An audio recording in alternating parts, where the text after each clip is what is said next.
کوئی 10 بائی 10 تقریباً، وہاں میرے نبی کی ماں آرام کر رہی تھی۔ تو میں نے چاروں طرف دیکھا تو 2000 یعنی صرف 12 سال پہلے جنگل، ویرانہ، وحشت، 1400 سال پہلے یہاں کیا ہوگا۔ میں اللہ کی بے نیازی سے کانپ رہا تھا کہ میرے رب، جس کی خاطر تو نے کائنات بنائی، یہاں اس جنگل میں اس پہ اتنا امتحان ڈالا، وہ بھی 6 سال کی عمر میں۔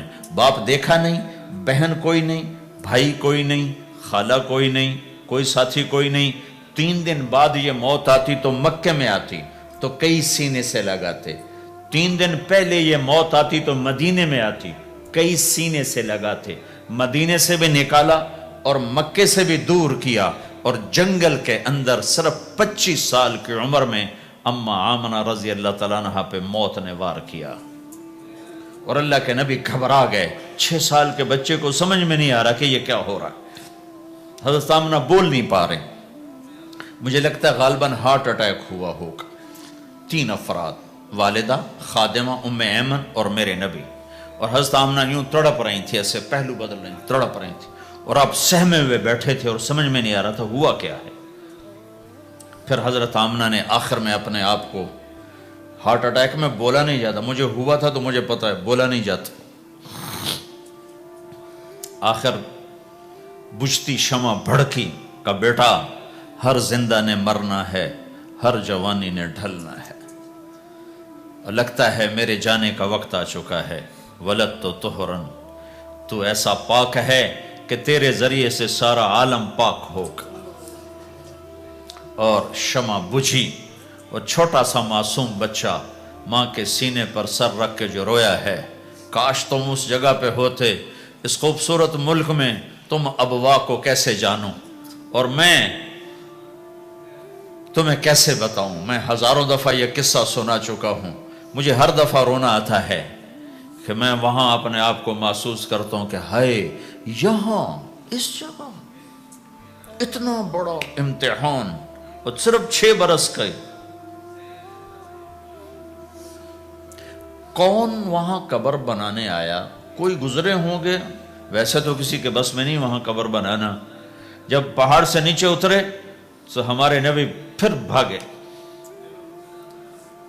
جب ام ایمن اوپر پہنچی ہیں تو کیا منظر تھا کہ ابوا کے پہاڑ بھی روئے، اور زمین آسمان بھی روئے، اور ہر پتھر رویا کہ 6 سال کا معصوم بچہ 2 جہان کا سردار ہے، جنت کا چابی بردار ہے، اللہ کا جھنڈا ان کے ہاتھ میں ہوگا، شفاعت ان کی کہ طفیل حساب ہوگا، ان کی شفاعت کے ساتھ پل پار ہوگا، ان کے صدقے جنت کا دروازہ کھلے گا، ان کے صدقے جنت میں داخلہ ہوگا، ان کے صدقے گناہوں کی معافی ہوگی۔ اور اتنی بڑی ہستی والضحیٰ واللیل اذا سجا کا ٹائٹل لینے والا، وما ارسلناک الا کافۃ للناس بشیرا ونذیرا کا ٹائٹل لینے والا، 6 سال کا بچہ، مجھے دیکھو ماں کی قبر کو سینے سے لگایا ہوا تھا، اور اس کے اوپر لیٹے ہوئے تھے۔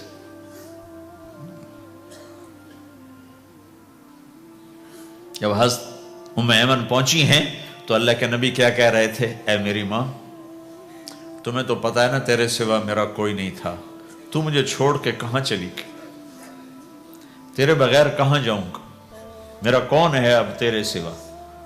ام ایمن نے اٹھایا کہ مجھے چھوڑ دو، میں کہیں نہیں جاؤں گا، میں اپنی ماں کے سوا کہیں نہیں جاؤں گا۔ کھینچ کے اٹھایا، نیچے لائیں، اونٹنی پہ بٹھایا، 3 راتیں مسلسل روتے روتے یہ سفر ہوا ہے۔ ہائے ہائے، کوئی آنسوں کو، آگے کوئی خالہ نہیں بیٹھی، باپ بھی نہیں بیٹھا ہوا، بھائی بھی کوئی نہیں، بہن بھی کوئی نہیں ہے، کوئی نہیں جس کے گود میں سر رکھ کے اب یہ بچہ سوئے گا۔ تنہائیوں کے ساتھ اب بسیرا ہے۔ تو میرے نبی کا کھانا پینا چھوٹ گیا، کچھ نہیں کھاتے تھے، سارا دن زمزم کے پانی کے چند گھونٹ پیتے تھے اور تنہا بیٹھے رہتے تھے۔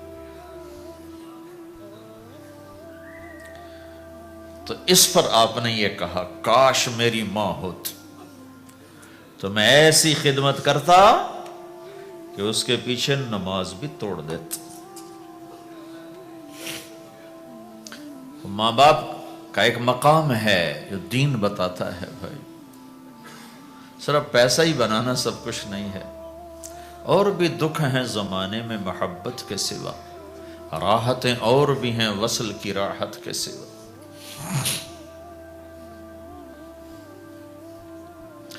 ماں باپ کا ایک مقام ہے، ان کو مقام دو، لیکن ماں کی وجہ سے بیوی پہ ظلم نہ کرو، بیوی کے عشق میں ماں پہ زیادتی نہ کرو۔ یہ گھر کی معاشرت ہے، یہ گھر کی زندگی ہے۔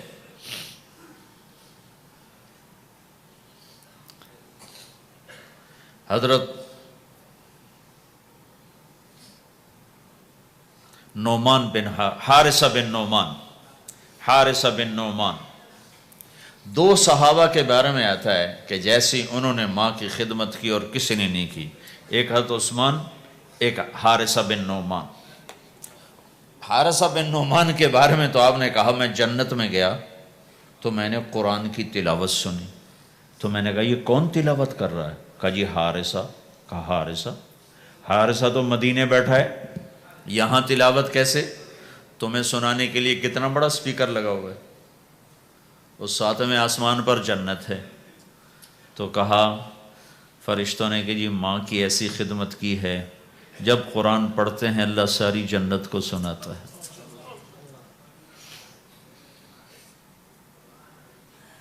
تو جن کے والدین یہاں ساتھ ہیں وہ انہیں غنیمت جانو، ان کی خدمت کرو۔ کبھی عرش پر، کبھی فرش پر، کبھی ان کے در، کبھی در بدر، غم عاشقی تیرا شکریہ میں کہاں کہاں سے گزر گیا۔